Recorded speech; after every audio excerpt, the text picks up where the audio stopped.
तो आज हमको पढ़ना है यूनिट वेक्टर। इससे पहले वेक्टर के बारे में बहुत सारे प्रिंसिपल पढ़े हैं, छोटे छोटे प्रिंसिपल सब।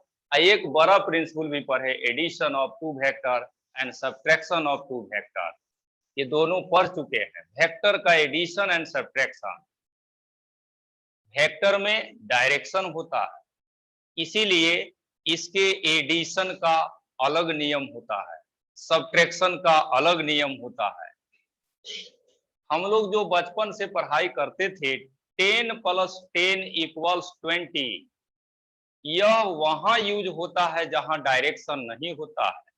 फिजिक्स में जिसको पढ़ना है, जैसे वर्क पढ़ना है, करंट पढ़ना है, फोर्स पढ़ना है, वेलोसिटी पढ़ना है, मोमेंटम पढ़ना है, जितना को आप फिजिक्स में पढ़ने वाले हैं वह दो तरह के होते हैं। एक के पास डायरेक्शन नहीं होता है, जैसे टाइम। टाइम में अभी 7:30 बज रहा है, तो वह 7:30 टाइम का वैल्यू है। टाइम में डायरेक्शन नहीं होता है, लेकिन आप एक जगह से दूसरे जगह जाइएगा तो वहां डिस्टेंस डिस्प्लेसमेंट होते हैं, स्पीड वेलोसिटी होते हैं, उसके पास डायरेक्शन होता है।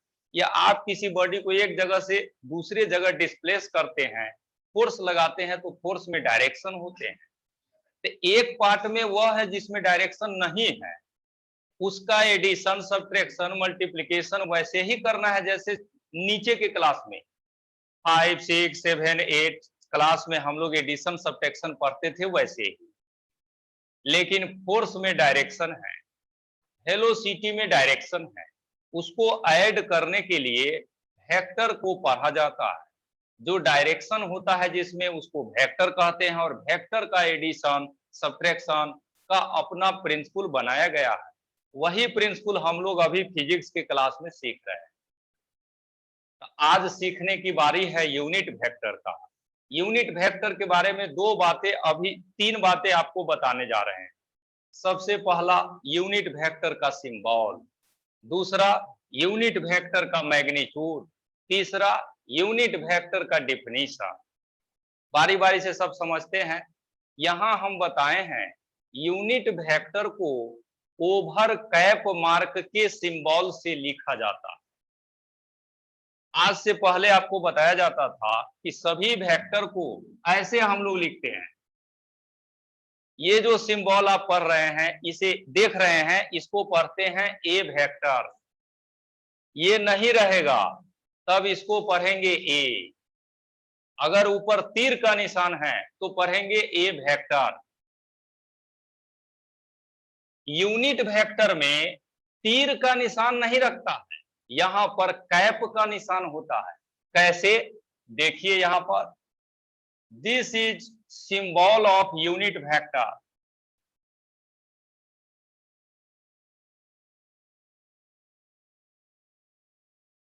ऊपर में कैप लगा रहेगा तो हम लोग समझेंगे कि यह यूनिट वेक्टर है, और ऊपर में तीर का निशान रहेगा तो हम लोग समझेंगे कि यह वेक्टर है। This is the difference. ये जो सिंबल ऊपर में बनाया गया है, इसी सिंबल को कैप मार्क कहा जाता है। अब दूसरा नंबर समझिए, मैग्नीट्यूड। मैग्नीट्यूड किसको कहते हैं? फर्स्ट क्लास से आज तक सब दिन बता रहे हैं, आज भी बता रहे हैं। घड़ी में टाइम 7:30 हो रहा है, वह 7:30 टाइम का वैल्यू है। किसी भी फिजिकल क्वांटिटी का जो वैल्यू होता है उसी को मैग्नीट्यूड कहते हैं। तो ये 7:30 टाइम का मैग्नीट्यूड है। फैन चल रहा है तो फैन के पास स्पीड होगा 10 मीटर पर सेकेंड, 10 रेडियन पर सेकेंड। फैन के स्पीड का जितना वैल्यू होगा वह स्पीड का मैग्नीट्यूड होगा। इस घर में जितना टेम्परेचर अभी होगा, जैसे मान लीजिए टेम्परेचर 40 डिग्री है, वह 40 डिग्री टेम्परेचर का मैग्नीट्यूड है। आप आलू खरीद के लाइएगा 50 केजी, तो वह 50 केजी आलू के मास का मैग्नीट्यूड है। तो मैग्नीट्यूड हर फिजिकल क्वांटिटी के वैल्यू को कहा गया है, चाहे वह कोई हो, स्केलर हो या वेक्टर हो। अभी हम लोग यूनिट वेक्टर का मैग्नीट्यूड पढ़ने आ गए। किसी भी वेक्टर का मैग्नीट्यूड जब पढ़ते हैं तो यह सिंबल वहां पर यूज किया जाता है। ये दोनों तरफ से जो लाइन खींचा गया है इसको मैथमेटिक्स में मॉडुलस कहा जाता है। किसी भी वेक्टर में मॉडुलस लगाइएगा तो वह मैग्नीट्यूड को बताता है। अभी मैग्नीट्यूड पढ़ना है यूनिट वेक्टर का। हर यूनिट वेक्टर का मॉडुलस यानी मैग्नीट्यूड ये कैप लगा हुआ है। इसका मैग्नीट्यूड लिखना है तो यह सिंबल लिखेंगे। ये सी कैप है, मॉडुलस लगा हुआ है, इसका मतलब यह इस वेक्टर का मैग्नीट्यूड आप पढ़ रहे हैं। कैप लगा हुआ सभी वेक्टर का मैग्नीट्यूड एक होता है, चाहे कोई भी रहे। इसीलिए इसका नाम यूनिट वेक्टर रखा गया है, क्योंकि इसका मैग्नीट्यूड एक होता है, चाहे कोई भी सिंबल में रहे। तीर का निशान वाला वेक्टर का मैग्नीट्यूड जब निकालते हैं, ये एरो मार्क वाला है, इसका मैग्नीट्यूड ए होता है। तीर के निशान में 1 नहीं लिखते हैं, जो सिंबल होता है वही लिखते हैं। सी वेक्टर मॉडुलस सी होगा, लेकिन सी में कैप लगा दिए और तब मॉडुलस निकालेंगे तो 1। यही डिफरेंस आज आप पढ़ रहे हैं। यह एक स्पेशल वेक्टर है, इसके सभी प्रॉपर्टीज अलग अलग होते हैं। चलिए, दो बातें समझ गए, सिंबल मैग्नीट्यूड। अब तीसरी बातें, डिफिनीशन। यह भी आसान है। आपको करना यह है कि कोई वेक्टर आप ले लीजिए, जैसे ये वेक्टर, और इसमें ए के मैग्नीट्यूड से डिवाइड करेंगे तो रिजल्ट जो मिलता है वही होता है unit vector. A vector divided by its own magnitude equals unit vector. किसी भी वेक्टर में वही मैग्नीट्यूड से डिवाइड करेंगे तो वह यूनिट वेक्टर होता है। इसी को हम लोग ऐसे भी लिख सकते हैं, this is a vector by. इसका वैल्यू क्या होता है सो आप जानते हैं, यहां लिखे हुए हैं दैट इज ए, तो यहां पर आप ऐसे भी लिख सकते हैं। और एक और बात, नीचे के क्लास में 10वां 9वां में जब हम लोग पढ़ते थे, याद होगा आप लोग को, जैसे यहाँ लिखा हुआ है 2x², नीचे लिखा हुआ है 5x², x² से x² सीधे हम लोग काट देते थे। यहाँ पर इस ए से इस ए को आप नहीं काट सकते हैं, क्योंकि ऊपर में जो लिखे हैं वह वेक्टर है, नीचे जो लिखे हैं वो सिर्फ वैल्यू है। वेक्टर को काटा नहीं जा सकता है। इसीलिए नहीं काटा जा सकता है क्योंकि आज तक इधर जो पूरब दिशा है, ईस्ट डायरेक्शन, उसको काट करके दो डायरेक्शन संभव नहीं हो पाया है। आप डायरेक्शन को काट नहीं सकते हैं, डायरेक्शन को डिवाइड नहीं कर सकते हैं। इसीलिए इससे इसको काटना नहीं है, यहां पर नहीं कटेंगे क्योंकि ऊपर नीचे अलग अलग बातें लिखा हुआ है। जो कटने वाला होगा उसको वैल्यू यानी कैलकुलेशन जब करते हैं उस समय कैंसिल कर देते हैं। चलिए, डिफिनीशन भी पढ़ लिए कि यूनिट वेक्टर में किसी वेक्टर में वही वेक्टर का मैग्नीट्यूड डिवाइड करते हैं तो यूनिट वेक्टर मिलता है। ऐसा सब वेक्टर के साथ होगा, ये नहीं कि ए में होगा। आप आर वेक्टर लिए, इसमें आर ए के मॉडुलस से डिवाइड किए, यह भी आपका होगा आर कैप, जो बराबर होगा r vector by r vector. तो यूनिट वेक्टर के बारे में 3 महत्वपूर्ण और बेसिक बातें थी जिसको आपको बता दिया गया है। इसके बाद 2 और बातें हम लोग को पढ़ना है, तो इस तीनों को लिखिए, बाकी रेस्ट 2 अब पढ़ते हैं। अब जो हम पढ़ाएंगे चौथा नंबर, वह पिछले क्लासेस से जुड़े हुए हैं। अभी जो हम बताएं वह पिछले क्लास से जुड़ा हुआ कहां पर था, ये सब सिंबल में। बाकी कहीं कोई नई बात आप नहीं पढ़े हैं, ये पुरानी बात नहीं पढ़े हैं, सब नई बातें हैं। तब यूनिट वेक्टर का 4 नंबर प्रॉपर्टी पढ़ते हैं।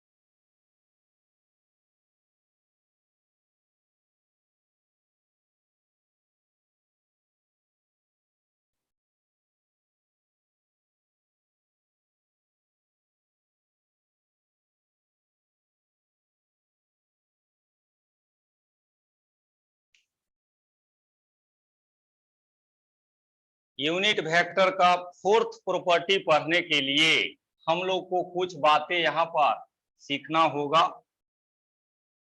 प्रीवियस क्लास से हम लोग लाएंगे, उसे रिवीजन करते हुए, रिवीजन भी हो जाएगा और उसको फिर से हम लोग एक बार पढ़ भी पाएंगे। आज से बहुत यानी 3-4 दिन पहले आपको वेक्टर का मैग्नीट्यूड और डायरेक्शन लिखना हम सिखाए थे, वही आज फिर से हम लोग याद कर रहे हैं।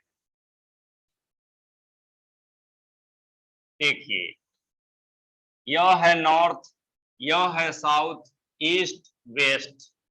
यहां पर एक वेक्टर को ड्रॉ किया जा रहा है। यह एक वेक्टर है, इस वेक्टर का नाम है एन वेक्टर। इस तीर का लंबाई दिया हुआ है 12 मीटर। ऐसा जब लिखते हैं तो इसका मीनिंग है कि हमने एक वेक्टर लिया है, इसका नाम है एन वेक्टर। इस वेक्टर का मैग्नीट्यूड है 12 मीटर और इस वेक्टर का डायरेक्शन वेस्ट की तरफ है। इस फिगर में यह तीन बातें हम लोग देख रहे हैं। किसी भी वेक्टर को तीर के निशान से डायग्रामेटिक रिप्रेजेंटेशन किया जाता है। एरो का लंबाई जितना होता है वही वेक्टर का मैग्नीट्यूड होता है या वैल्यू होता है। चलिए, एन वेक्टर हम ले लिए, सब चीज आप देख रहे हैं। अब इसको लिखना है। जब वेक्टर को लिखने का नियम सिखाया गया, rules for writing magnitude and direction of vector, उस समय बताया गया था कि किसी भी वेक्टर को जब लिखते हैं तब पहले मैग्नीट्यूड लिखा जाता है, मैग्नीट्यूड, और इसके बाद डायरेक्शन लिखते हैं। अब यहीं से देखिए, एन वेक्टर इक्वल्स, इस वेक्टर का मैग्नीट्यूड क्या है तो यहां लिख देंगे, दैट इज 12 मीटर। फिर कॉमा दे देना है। इसके बाद यह वेक्टर का डायरेक्शन क्या है वह लिखना है। वेस्ट की तरफ है तो यहां पर लिखेंगे ड्यू वेस्ट। ये जो इक्वेशन अभी लिखे हैं इसमें एक एन वेक्टर है जिसका वैल्यू 12 मीटर है और डायरेक्शन वेस्ट की तरफ है। नेक्स्ट, इसी वेक्टर का मॉडुलस यानी मैग्नीट्यूड सिर्फ लिखना है। आप यहीं पर देखिए, एन वेक्टर का मैग्नीट्यूड जब मोड लग जाता है तब इधर सिर्फ वैल्यू लिखा जाता है, डायरेक्शन नहीं लिखा जाता। वैल्यू तो दिया हुआ है 12 मीटर, अब डायरेक्शन नहीं लिखना है। ऐसे लिखा रहे तो वैल्यू के साथ साथ डायरेक्शन दोनों लिखना है, लेकिन मोड लग जाने पर सिर्फ वैल्यू लिखा जाता है। चलिए, ये बात हम लोग समझ गए या पहले से जानते हैं, पढ़े हुए हैं। आज हम लोग को जानना है यूनिट वेक्टर। यहीं से लिखेंगे यूनिट वेक्टर। अभी अभी आप पढ़े हैं कि यूनिट वेक्टर किसी वेक्टर में उसी के मैग्नीट्यूड से डिवाइड करने पर बनता है। अभी अभी लिखाई हुआ A cap equals A vector divided by modulus of A vector, वही बातें यहां लिखे हैं। N cap equals N vector divided by modulus of N vector. ये दोनों का वैल्यू आपके सामने उपलब्ध है।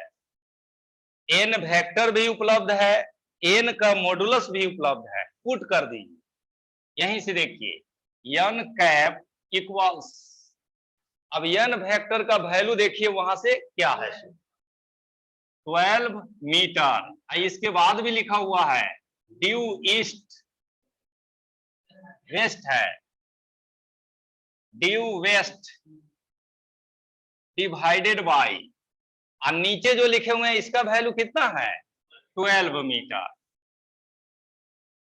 अब देखिए, इस 12 से यह 12 कट जाएगा, मीटर से मीटर भी कट जाएगा, बचेगा क्या, एन कैप बराबर, आप सब लोग पढ़े होइएगा, एक्स में एक्स से डिवाइड करते हैं तो क्या बचता है 1, यहां भी बचेगा 1। इसके बाद यह भी पूरा बचा हुआ है, दिस इज ड्यू वेस्ट। आप अच्छा से देखिए और समझिए, दिस रिप्रेजेंट्स मैग्नीट्यूड,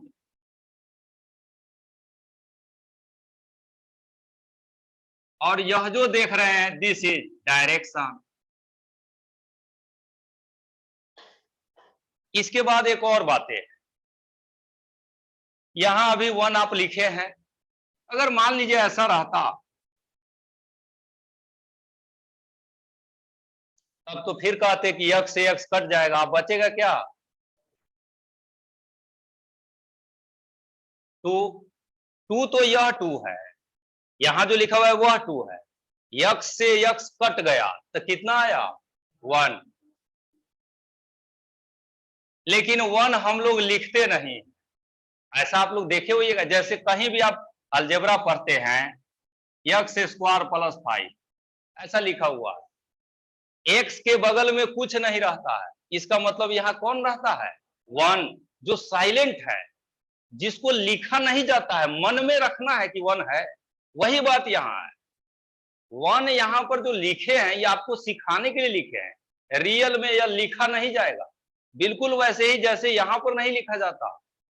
यानी आप फाइनली हम आपको यह कहना चाहते हैं कि यहाँ पर जो यन आप लाए हैं वह डायरेक्ट यह है एन कैप, इसका वैल्यू आप लाए हैं या दिस इज ड्यू वेस्ट। यहां पर कुछ नहीं है, इसका मतलब 1 है। ये जो इक्वेशन है ये हम लोग को एक बातें बता रहा है।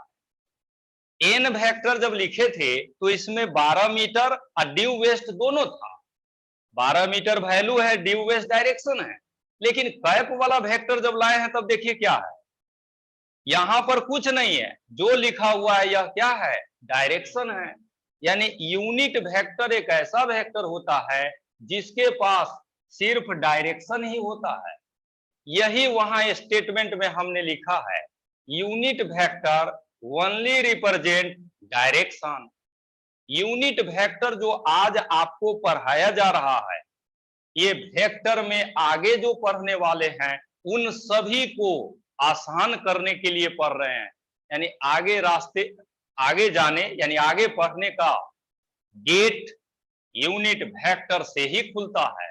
यूनिट वेक्टर पढ़ लिए, डायरेक्शन हम लोग सीख लिए। यूनिट वेक्टर का इस्तेमाल किसी भी वेक्टर के डायरेक्शन को दिखाने के लिए किया जाता है। यूनिट वेक्टर के बारे में यह 4 बातें थी जिसको हमेशा ध्यान रखना है, इसको कभी नहीं भूलना है। आप जब तक फिजिक्स पढ़ेंगे अब जीवन में आज के बाद, या मैथमेटिक्स पढ़ेंगे, ये वेक्टर, तीर वाला वेक्टर, कैप वाला वेक्टर, ये सब आते रहेगा। तीर वाला वेक्टर कोई भी वेक्टर होता है, कैप वाला वेक्टर स्पेशल वेक्टर होता है, दैट इज यूनिट वेक्टर। चलिए 4 बातें हम पढ़ा दिए आपको, समझाने का पूरा प्रयास मेरे द्वारा किया गया, सभी लोग अच्छा से सीख लिए होइएगा। इसी आशा के साथ 5वां नंबर और लास्ट नंबर जो यूनिट वेक्टर के बारे में है उसको अब बताते हैं।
तो यूनिट वेक्टर के बारे में अब अंतिम बातें हैं, इसको भी सीखते हैं हम लोग। यूनिट वेक्टर को कैप सिंबल से लिखा जाता है। यूनिट वेक्टर का मैग्नीट्यूड हमेशा 1 लेते हैं। यूनिट वेक्टर केवल डायरेक्शन रिप्रेजेंटर का काम करता है। कोई वेक्टर किधर है, what is the direction which is represented in the terms of unit vector. Unit vector एक ऐसा वेक्टर है जिसके द्वारा हर वेक्टर का डायरेक्शन शो किया जाता है। कोई वेक्टर पीछे है तो उसका डायरेक्शन कैसे दिखाएंगे, उसी के लिए यूनिट वेक्टर पढ़ा जाता है। चलिए अब मेन काम की बात हम लोग करते हैं, जिसके भाषा में हम लोग को वेक्टर पढ़ना है, रेस्ट वेक्टर। बाकी जो बचे हुए वेक्टर है वह इसी भाषा में आप पढ़िएगा। यहां पर हम आपके सामने 2 नई बातें लेकर के आए हैं। सबसे पहला कार्टेशियन सिस्टम। पहले कार्टेशियन सिस्टम समझ लेते हैं, उसके बाद अगली बात करते हैं। कार्टेशियन सिस्टम को हमने डिफाइन किया है, it is the system of 3 perpendicular axis system. ये जो लिखा हुआ है दिस इज परपेंडिकुलर। अब परपेंडिकुलर का मतलब होता है 2 लाइन होगा, दोनों के बीच में 90 डिग्री। यहां पर 2 एक्सिस होगा 90 डिग्री पर।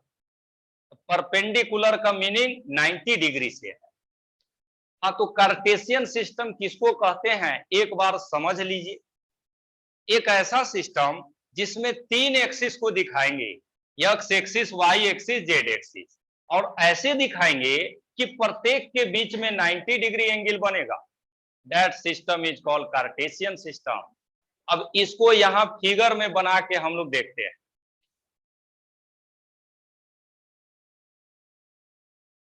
यह 2 तो बहुत जाना पहचाना है, यादें हम लोग को रहता है। This is x axis, y axis. एक तीसरा एक्सिस भी होता है जेड एक्सिस। उस जेड एक्सिस को हम लोग यहां पर कैसे दिखाएंगे और किधर दिखाएंगे यही सीखना है।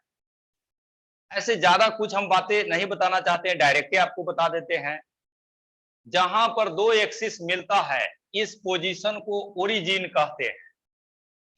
इस ओरिजिन से एक एक्सिस या लाइन आप इस डायरेक्शन में खींचेंगे, कलम जिधर जा रहा है इस कलम के डायरेक्शन में जो लाइन आप खींचेगा यही लाइन होता है जेड एक्सिस। अब ये कलम को देखिए या जेड एक्सिस को देखिए, यह एक्स के साथ 90 डिग्री बना रहा है, यह एंगल 90 डिग्री, वाई के साथ भी 90 डिग्री। ऐसे ही सिस्टम का नाम कार्टेशियन सिस्टम रखा गया है, जिसमें एक्स वाई जेड तीनों एक्सिस बनाना है और तीनों के बीच 90 डिग्री एंगल लेना है। ये कलम जिधर आप पकड़े हुए हैं, हम पकड़े हुए हैं, ये कलम का जो डायरेक्शन है यह जेड एक्सिस है। लेकिन आप जानते हैं यहां से कलम रखे और इधर की तरफ लाइन खींच दिया गया, लाइन खींचा जा चुका है, लेकिन वह लाइन हम लोग को दिखाई नहीं दे रहा। इसीलिए नहीं दिखाई दे रहा है क्योंकि वो लाइन बोर्ड पर नहीं खींचा गया है, हवा में खींचा गया है। अब यहां से 2 बातें हैं, जेड एक्सिस को हवा में खींचा जाता और दूसरा जेड एक्सिस दिखाई नहीं देता। लेकिन हम लोग को तो पढ़ना है, दिखाना पड़ेगा, इसीलिए मान लिया जाता है।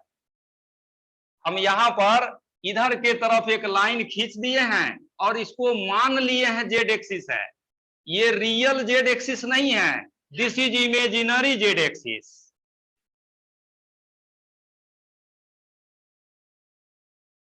जेड एक्सिस रियल में किधर होता है ये हम आपको बता दिए, लेकिन पढ़ाई के प्रोसेस में कुछ को दिखाना पड़ता है और दिखाने के लिए हाइपोथेटिकल हाइपोथेटिकल कंसिडरेशन करना पड़ता। हम लोग इधर काल्पनिक जेड एक्सिस को ड्रॉ कर दिए। अब ऐसे मैथ से देखिएगा, मैथमेटिक्स की नजर से, तो यह एंगल 90 डिग्री नहीं है, लेकिन जेड एक्सिस कहता है हम इधर नहीं है, हम इधर है। एक्स और जेड के बीच में यह एंगल 90 डिग्री ही बनता है, इसीलिए इसको हम लोग 90 डिग्री दिखाएंगे। इधर से भी आप एंगल लेंगे तो यह भी आपका 90 डिग्री, अभी नहीं कि बाद में। पता नहीं सर कैसे 90 डिग्री ले लिए। ये Z axis real Z axis नहीं है। बार बार कह रहे हैं इसके पीछे कुछ बातें हैं, क्योंकि कुछ स्टूडेंट अपने से नया नया आविष्कार करने लगते हैं। ये 90 डिग्री कैसे हो गया, इसके लिए बोल रहे हैं। यह भी 90 डिग्री है, यह भी 90 डिग्री है, और इधर यह भी 90 डिग्री है। That system is called Cartesian system. Cartesian system समझ लेने के बाद अब हम लोग के सामने तीन नया यूनिट वेक्टर है।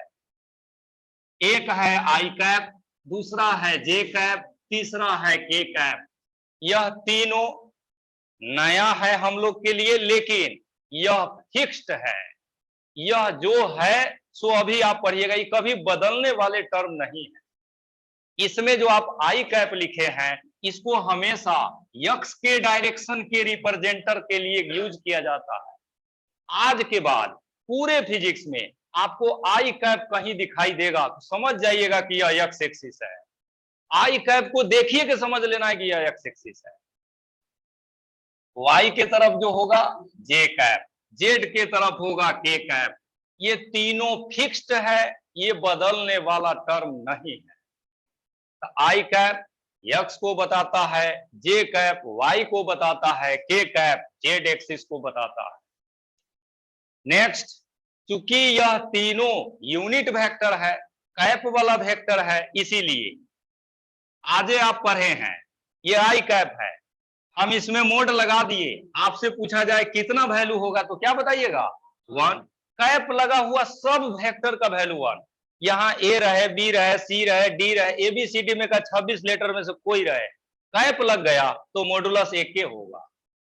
जे कैप का भी 1 और के कैप का भी 1। फिगर बना के वहीं पर इन सभी बात को लिख दीजिए।